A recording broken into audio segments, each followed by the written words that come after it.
This is the Clear Money Talk podcast, offering up creative solutions for your retirement future through education, choice, transparency, and empathy. Now, your host, CEO and founder of Clear Financial Partners, Tim Claremont. Welcome to Clear Money Talk. I am your host, Tim Claremont, and I appreciate, as always, your choice to spend some of your minutes listening to what we have to say. We're trying to educate you consistently, bringing you something smart about money over and over and over again. And as always, I am here with the wondrous Tyler Andrews, and Tyler's, Thank you, Tim. You're welcome For the introduction. If you watch the video of this, you'll see lots and lots of back and forth love fest conversations as we were talking about how amazing each of us are. And I keep telling Tyler how amazing he is. You keep telling me how amazing I am. And it's just like, eventually Good you just time. got to speed that up, cut to the chase, and see if we can get you the answer you're looking for. So We're always excited to be here. We're in the podcast studio. It's a new year. We're It in is. 2024 now. Happy New Year to all of you guys out there. And we'll bring some smart money tips to you guys in the brand new year today. yeah, 2024, and it's time to talk 401ks. So Yes. 401ks, I literally wrote the book on the 401k, right? I mean, I don't know if you guys remember that. What should I do with my 401k is the title. And that is kind of the big question that we're asking today to rephrasing in a little bit more focused way, so we can help you out on this podcast in a just the answer capacity for those that are going to get the just the answer, or the full version, which we'll try to get done in 15 to 20 minutes, give or take, is how do I make the most of my 401k? How do I get the most out of this 401k thing? Oh, so many ways we could go with this. There are, yeah. For those of you who don't know what a 401k is, probably should start there. So 401k, it's also referred to as a qualified retirement plan. It's a defined contribution plan.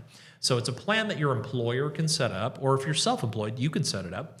And it allows you to take a portion of your paycheck and stick it into a special account in a tax-advantaged way, and then have that money be invested and then take it out later when you want to retire. It's basically a retirement account. And as a retirement account, there's certain perks that you get. You get tax deductibility when you put the money into a traditional 401k up front. It means you don't have to pay taxes on it. So if you make $100,000 that year and you put $10,000 in your 401k, you only have to pay taxes on $90,000, as if you didn't earn the other $10,000. It stays in there in this protected capacity, like this bubble in your 401k plan. And then any earnings that happen inside of the 401k grow tax deferred, as we've talked about previously on how to beat taxes. You can watch that podcast to get into greater depth. Basically means the earnings, you don't have to pay taxes on them as they grow. But then after 59 and a half, later on down the road, you go to take that money out, you're going to pay ordinary income taxes on it when you take it out for yourself for retirement. So taxes is a huge part of the benefits of a 401k. So you want to make sure you're well aware of that. Roth 401ks, you put it in after taxes, but everything comes out tax-free, which is very cool. And if you try to take the money out before you're 59 and a half, there's a penalty, because the IRS says, hey, this is a retirement account. We don't want you to touch it before you're of retirement age, which they arbitrarily defined as 59 and a half. So at 59 and a half, maybe, I don't know if it was arbitrary. There was probably some big congressional committee discussion about why 59 and a half, but whatever. Maybe there was some logic behind it. At the end of the day, that's what it is. It's been that way for a long time. So if you're over 59 and a half, you can access this money and not have a penalty. You just pay ordinary income taxes. If you're under 59 and a half, there's a penalty if you try to dip into this money. So be aware of that. If you stick the money away in a retirement account, it's not meant to be touched, when you're in your 30s or your 40s. It's meant to be left alone until you're in need of it for retirement. And how much it grows really comes down to how much you put in, and also how much you, how you invest it, how much earnings you get on the various investment choices available. So that's a very quick overview of the basics of a 401k plan. There's certainly a lot of depth we can get into, and frankly, if you enjoy listening to me, you can listen to my Audible version of the book, What Should I Do with My 401k? Yes. Where you could probably listen to a more robust description of the 401k plan and some of those details. And there have been a lot of changes to the 401k over the years. In fact, the Secure Act 2.0 just came out at the end of 2022 and made some changes to 401k plans. They're talking about adding annuity accounts to 401k plans, which haven't really been implemented yet, but is certainly there. Annuities are ways to invest your money and have a guaranteed income stream for the rest of your life, which is kind of cool, kind of like a pension. And then there have been a lot of other changes. The biggest one, though, is contribution limits. So the amount of money you can stick into these things. There there are some limits. Tyler, I've been monologuing for a long time here. Why don't you break it up for us and tell us about the contribution limits this year? Yeah, no, I thought your quick summary of what a 401k is could kind of be broken out into subcategories, and we can go into depth a little bit on each of those subcategories. One of those being contribution limits. You said, it depends, the amount that your 401k grows over time is a function of how the investments perform, depending on what investments you're using inside the 401k, but also how much you're contributing. And unfortunately, the IRS does not let us contribute unlimited amounts of money to our 401k. They put a cap on that, or a ceiling, if you could, in another other frame of mind there, on how much you can just put into that account per calendar year, each 12 months. And for individuals under 50 years of age, the contribution limit for 2024 is going up from $22,500 to $23,000 even. And there is a special provision with 401ks if you're an individual over the age of 50 years old, and you can be turning 50 in a given year, all the way up until December 31st of that year, you'll still qualify for this catch-up provision, is what the IRS calls it. The catch-up provision lets individuals over the age of 50 contribute an extra $7,500 to their 401k, not to exceed $30,500 for the year in 2024. So this is a nice thing that the IRS often does. They do these inflation adjustments to let individuals increase the amount that they can stuff away into their 401ks in a given year. And even in the amount of time I've been in the industry, Tim, it's changed a lot over the years. And I'm sure you can attest to that as well. I mean, I would say at least every few years I've seen them adjusted for inflation. But I don't think there's any guarantees on whether they do that or not. I think it's a year-by-year decision that they make, and they decide whether to implement that or not. Each of the tax reforms that have come out in the last couple of decades have usually addressed sort of an increase in these schedules as far as how much more people can put in. Originally the 401k plan, when it came out, didn't have catch-up contributions, so that's all an example of tax reform that occurred. So yeah, the original 401k didn't have that 50-year-old older you can put more money in, and they've also just done a tax reform recently. There's going to be an additional catch-up that'll kick in a few years. It'll kick in for those 60 years old or older. So the point here, if you really think about retirement planning in your grandparents' generation, and I mean that regardless of your age, literally think about it from your grandparents' generation. Your grandparents likely had a pension available to them. Back in the day, in the 20s and the 30s and the 40s, a lot of people retired. They would work a long time for one employer, and then that employer would have a pension, and the pension would pay out for the rest of their lives, and they would get this income benefit. And then, Social Security kicked in, and so we had pensions and Social Security, and all that stuff was producing this paycheck. People didn't really need to be responsible for saving their own retirement money up as much, and frankly, people weren't living as long as they are today. They were passing away a lot sooner. So the amount of time people would be retired and the source of income for retirement was primarily, expected to come from pension plans and Social Security back in the 30s and the 40s and so on. And then you get into, this whole shift where people are not working for the same employer all the time. People are changing jobs. They're going from one employer to the next. And when you change jobs, the employer's not going to just take care of your retirement for you because you worked for them for 6 months or a couple of years. They're like, dude, it's on you. You're going to have to take care of your own retirement. So that's what a defined contribution plan is, which is what a 401k is. Defined benefit plans are when they tell you this is a benefit you're going to get. And, if you're a government employee, you might actually have pension benefits. PERS employees, federal employees with the FERS plan, FERS. We're experts in helping people get the most out of those pensions. We help them with pension maximization strategies all the time. But those of you who are not government employees that work in the private sector, there's a good chance you may not have a pension. And if you don't have a pension, that means maybe some Social Security is going to kick in for you in retirement, but the rest is on you. And if you don't want to be forced to work into your 70s and 80s and 90s, living on trying to figure out how Social Security is going to cover the bills, you got to set aside some money. And that's what the 401k plan is there for. And all of these tax changes that they keep making are about, let's put more room in the 401k plan. Why are they doing that? They're doing that so that you can save more, so that you have more money in your retirement accounts. And that's just telling you you're going to be responsible for your own retirement savings. And that's what 401ks are there for. Many employers help out with 401ks. Yes. And that's where you get those profit sharing contributions as well as match contributions. And you want to make sure you take full advantage of that. So the employers aren't completely heartless. They're not saying, we're not going to take care of your retirement. They're just saying, we're going to maybe match some of your contributions or throw in some profit sharing or even paying for the administrative expenses to have a 401k plan. That costs them some money to set that up just so that you can contribute to it.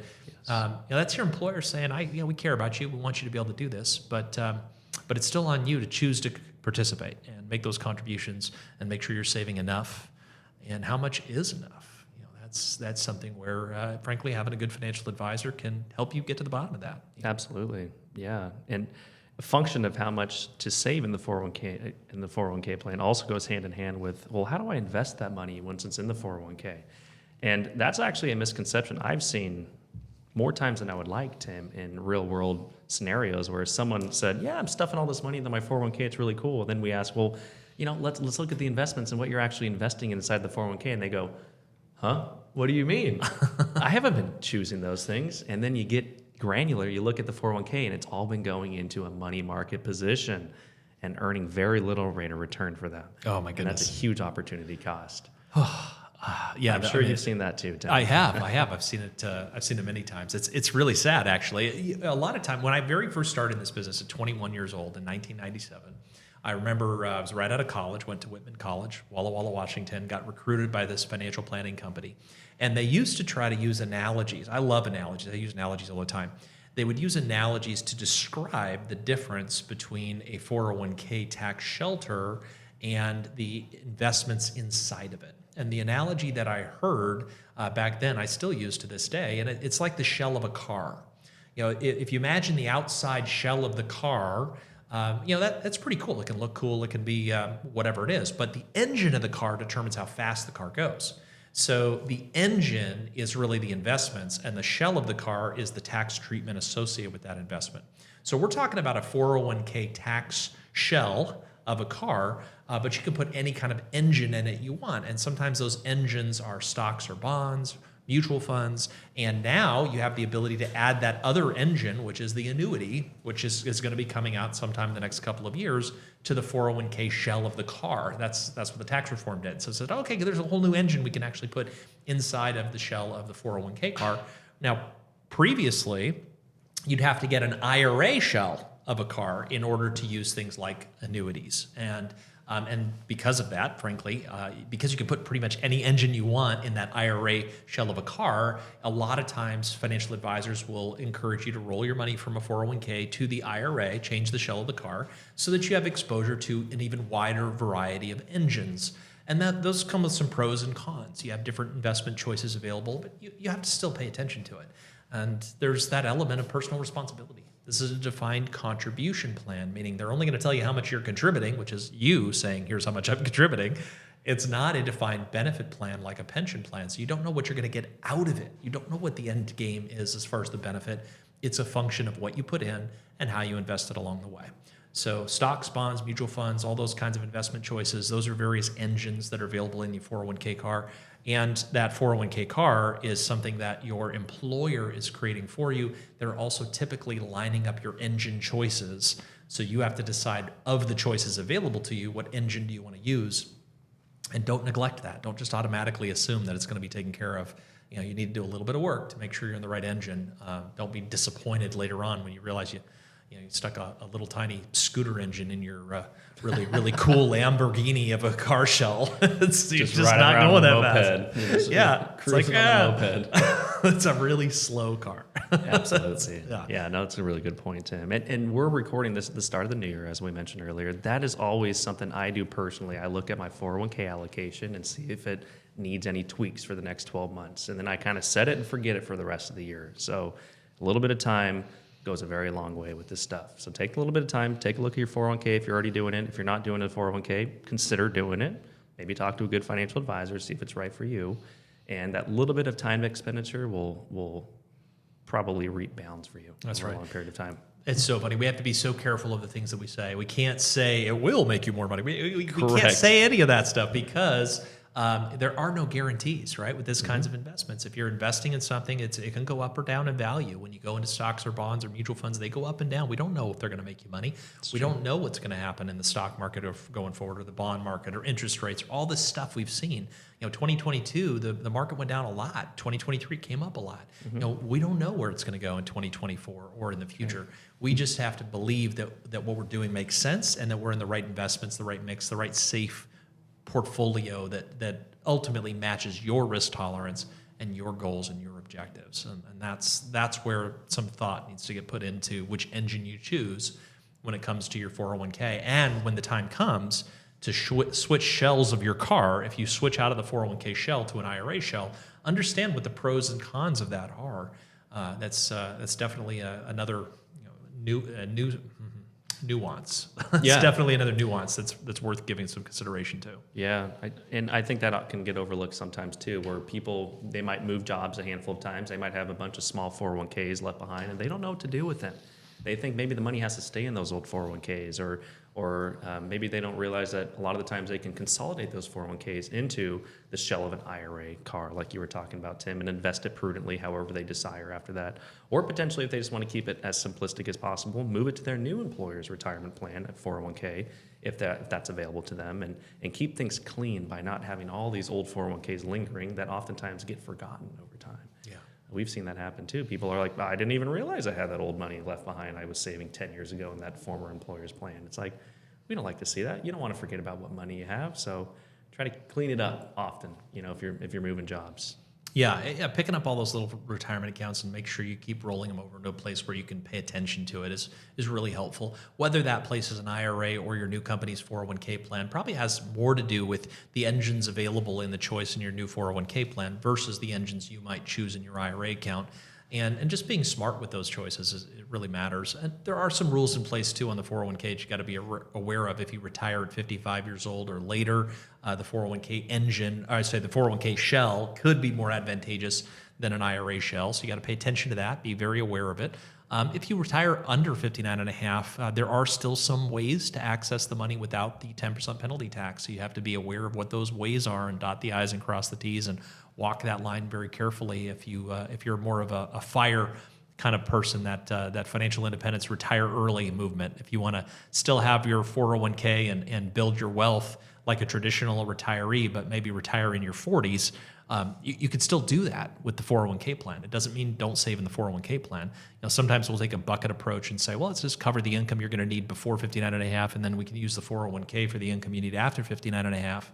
Now, other times there's ways to access that 401k money before 59 and a half. So just know that your plan, your unique plan for yourself for retirement or financial independence, doesn't automatically dictate which types of accounts you can use. You've got to decide how to use those accounts in the best way for you with what your objectives might be. And if you're over 59 and a half, a lot of times people don't realize that many times through their current employer, they can actually roll those 401ks out into an IRA, have better engine choices, and still keep your job, and still keep your 401k, and still keep contributing to your 401k. You just sweep the money to an IRA account and then invest the IRA wherever you want, which can open the door to a lot more engines. So lots of leaning into this particular analogy with the shell of the car and the engine stuff. But as you can see, to me, it's made it easier to understand, and that's what we're all about. It's all about clarity.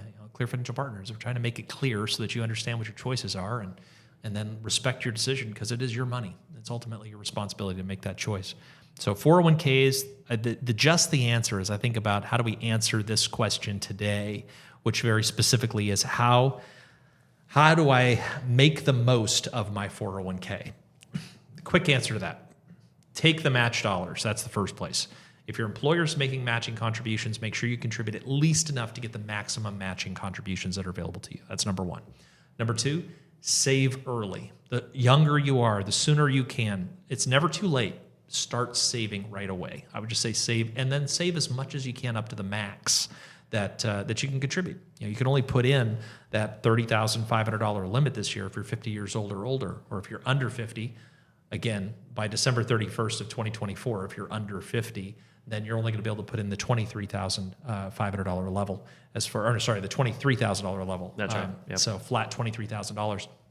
And that's another change in this tax laws. You used to be limited as a percentage of your income.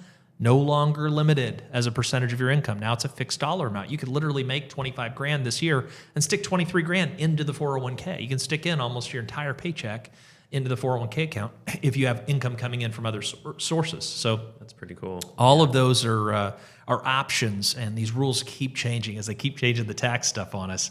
And just stay up on it. You got to stay up on the rules to make sure you're getting the most out of it for yourself. Lastly, I guess pick the right investments for your time frame. If you've got over 10 years before you're planning on touching the money and you could stomach it, I would lean heavier towards stock portfolios as long as you can stomach it. Recognizing they're going to go up and down a lot more. And if you're going to touch the money in less than 10 years, don't make one of the biggest mistakes we see happen over and over again.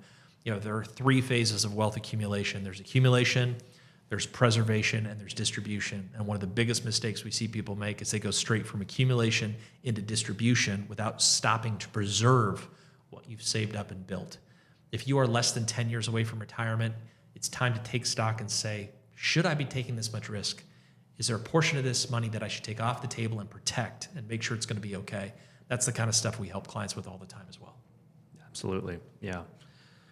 Well, that was a good, just the answer. Yeah. Well, nice and to the point. And I think that's what our listeners appreciate about the just the answer that you give to them, Tim, is that if you just want to tune in and get rid of the rifting between Tim and Tyler, and you just want the hardcore details. Just take away all the fun part. That's fine. Yeah, that's cool too. Well, if you're listening to this, then you've already probably got past just the answer. That's so right. Now you're having fun with us. With that in mind, did you get a trivia thing going on? I got a trivia. I know you did. Yeah, well, come on. Anything final on 401ks before we move on to closing out today's show? I think we hit on the basic, very important stuff, the robust stuff, I guess you could say, when it comes to 401ks. There's always more learning that can be had with any type of investment vehicle or shell of a car like we were talking about with 401ks and IRAs. And if you want to do more learning, internet's a good place to start. Buy some books, read some books, work with a good financial advisor, or you can give us a call and just pass us the puck and say, you guys teach me everything that there is to know about this, and we can have a one-on-one with you and help you out more with that. And if you want to reach us, you can reach us at 503-579-1000. That's right. Tim would be happy to talk to you, and we can see what we can do to help out potentially. Yeah, and you can check out our website too if you want to learn more. Go to clearfp.com. That's CLEAR, clear, F as in Frank, P as in Peter.com. You can check out all kinds of information about us there. But ultimately, calling us at the office and leaving a message or getting a hold of our team and scheduling a 15-minute get acquainted call is how we initially have conversations with people. No obligations or cost or commitment with that 15-minute get acquainted call. That's right. In closing on the 401k concept, I do feel like it's worth noting the decisions involved are, yes, how much do I save? How do I go with traditional or Roth or a combination of the two? And how much is too much? Is there too much? And that is also a real thing too. So you might have a lot of money in pre-tax 401k accounts, and there is a possibility that's not the best place for you to save anymore if you have too much there. It's expected. Most people believe taxes are going to be higher, and the great sunset's coming up in 2025. If taxes do in fact go up as we anticipate they will, you might be better off not saving pre-tax now and paying taxes later. There might be ways to save after tax now, like the Roth account, and have it tax-free later, or maybe even other types of accounts if you've already built up your 401k or you have a significant pension or things like that. So whether or not to do the 401k, I can't imagine any circumstance if there's a match where you wouldn't want to take the match. That's just free money. You got to do that. But saving above and beyond the match, yes, it makes sense for the vast majority of Americans, and by that I mean probably 95%. But if you're in the 5% where maybe saving above the match doesn't make sense for you, it's important to know that. And talking to a financial advisor might be able to help you identify if you're that 1 in 20 that maybe needs to do something different than a 401k plan. Yeah, very good point. I'm happy you brought that up. Yeah, cool. Yeah. All right, what do you got for me? Trivia, me. Okay. I feel like I'm on a dunk tank just waiting for the ball to come and just... Here it comes, man. You know, it's like, strike right down the middle. All right, we'll see. All right, Well, in honor of the new year, Okay. got a little New Year's trivia here for you, Tim. All right.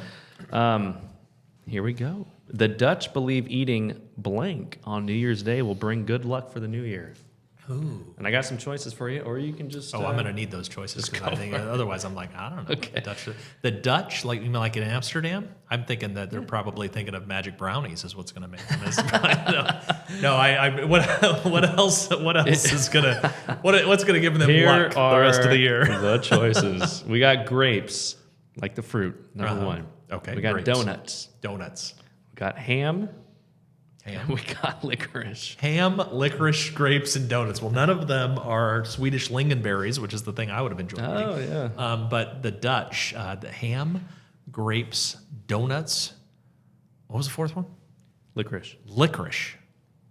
Red licorice, to be exact. Oh, red licorice, not black licorice? No, no one likes that. I love black licorice. Yeah, you're one of few. Too. All right. Let's see. Ham, grapes, licorice, donuts.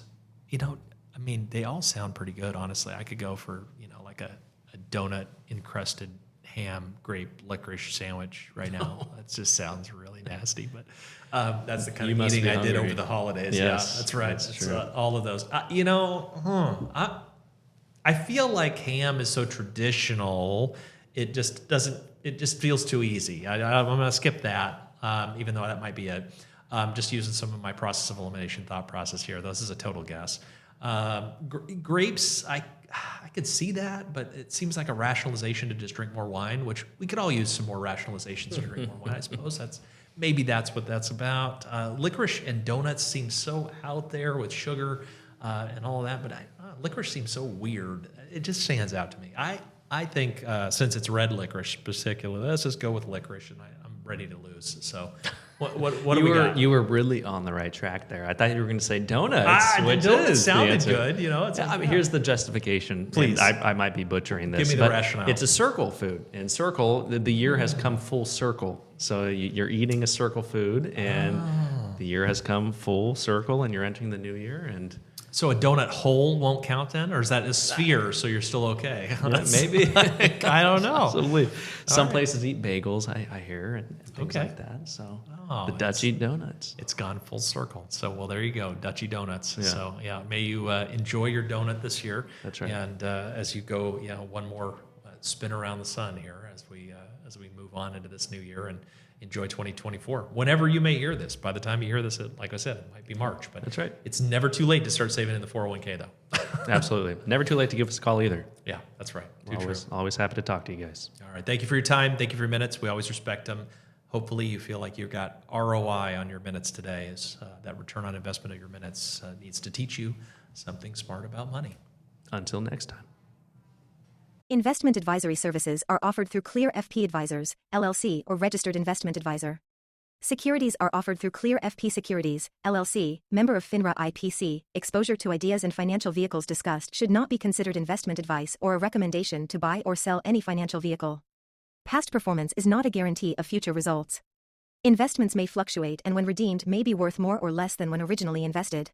Financial professionals are not licensed in all 50 states.